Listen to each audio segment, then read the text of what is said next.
PA, Oui. tu vas être le héros le temps d'une chronique. Flavien, voici la chronique dont nous sommes les héros. Oui, PA, tu n'es pas sans savoir qu'il m'arrive tout plein d'aventures dans ma vie. Oui, Et j'ai oui. besoin de vous pour prendre les bonnes décisions. Depuis le temps, est-ce que tu es passé grand maître Kai ou pas encore? Pas encore, mais peut-être grâce à toi, on l'espère. Alors, sale bilan pour le premier mois de janvier 2018, le premier mois de l'année. Je suis célibataire, bientôt à la rue, et les services sociaux m'ont pris mon enfant. C'est l'heure de la remise en question. J'ai reçu un coup de fil étrange avec une voix robotique qui me propose: voulez-vous trouver un sens à votre vie? Évidemment, au début, je pense à une arnaque. Alors Thibaut, on n'est pas dupe, on a plusieurs choix. Petit 1, on écoute attentivement la voix au téléphone. Petit 2, on l'insulte et on raccroche. Petit 3, je détruis mon téléphone pour ne plus subir les appels commerciaux. Non, on écoute au téléphone. On écoute, très bien. La voix me dit: je suis au courant de votre malheur, Flavien Stirneman. Si vous voulez vous en sortir, suivez nos instructions. Sortez dans la rue. Alors je vais sortir de mon appartement et suivre le chemin du destin. Je suis ébloui par le ciel bleu. Vous savez, je sors plus beaucoup en ce moment. Moi, ma vie, c'est Japan FM, chez moi dans le noir, et Japan FM. Je suis en manque de vitamine D, le soleil me brûle. Au bout du fil, la voix me propose entre 3 endroits pour commencer ma chasse au trésor du jour.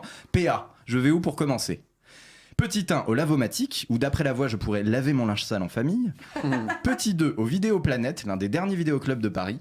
Petit 3, au fast-food japonais, où je peux remplir mon ventre pour oublier mes soucis. Alors, fast-food japonais, déjà, c'est pas possible.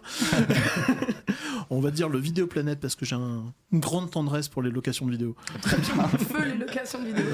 J'arrive au Vidéoplanète, le dernier vendeur de VHS de tout Paris. En poussant la porte, la cloche sonne, mais personne n'est venu. L'endroit est vide. Je m'enfonce dans les étalages de VHS, j'entends du bruit au rayon porno. Je pousse le petit rideau de pudeur et je tombe nez à nez avec le vendeur en train de jouer au trio Mino. Je lui dis que je suis Flavien Stirneman de Pantoufles Explosives et que je suis attendu. Il me dit que quelque chose m'attend au rayon comédie romantique dans la jaquette de Rambo 2. À l'intérieur, 3 petits objets. Un ticket de réservation pour un taxi, un ticket de RER non utilisé, une carte des meilleurs chemins pédestres et banlieues, de Paris et banlieue.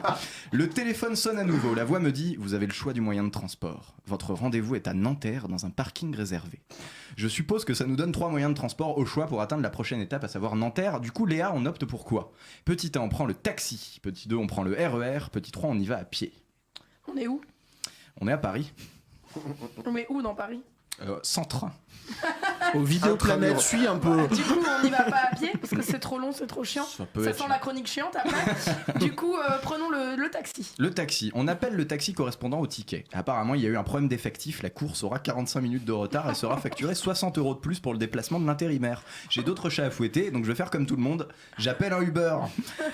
À peine la commande faite qu'un homme démarre à côté du trottoir, à côté de moi, m'ouvre la porte. C'est vous, Flavien? Installez-vous. J'ai jamais pris le Uber, mais c'est vrai que c'est pas mal, hein. Le chauffeur descend, range ma valise dans le coffre, alors que j'ai même pas de valise. Il m'offre un verre de champagne, des bonbons et des réducs pour Quick. Ils savent recevoir dans Uber. Le trajet se passe tranquillement, le chauffeur Régis est tout à fait charmant, malgré le fait que ça soit un con. J'arrive à Nanterre devant le parking. Dans le parking, une centaine de personnes déguisées en Batman sont réunies autour d'une piscine gonflable. Parmi les cosplayers, je reconnais une copine, Lucie, qui me fait signe d'être discret. Un à un, les Batman pénètrent dans l'eau et un Batman encore plus gros leur plonge la tête dedans. On dirait un baptême. Le Batman central m'interpelle, c'est la voix du téléphone justement. Il me dit qu'il est le véritable Batman, Bruce Wayne, et qu'il a décidé de fonder une secte autour de sa personnalité. Il me propose de devenir membre. Pour ça, il faut accepter de se faire baptiser. Gilles, je sais que tu peux garder ton sang-froid en toute situation et que tu sauras peser le pour et le contre dans ce dilemme. Batman me propose 3 choix. Petit 1, j'accepte le baptême. Petit 2, je refuse le baptême. Petit 3, je noie Batman dans l'eau. Bah, je noie Batman. Moi, Batman. Je refuse le baptême et commence à m'approcher de Bruce Wayne. Il a peur et fait un petit mouvement de recul comme une victime. Je prends Batman et lui enfonce la tête dans l'eau. Il lâche des petits cris, gigote à peine et se noie. En fait, il est grave nul, Batman. Je suis super déçu.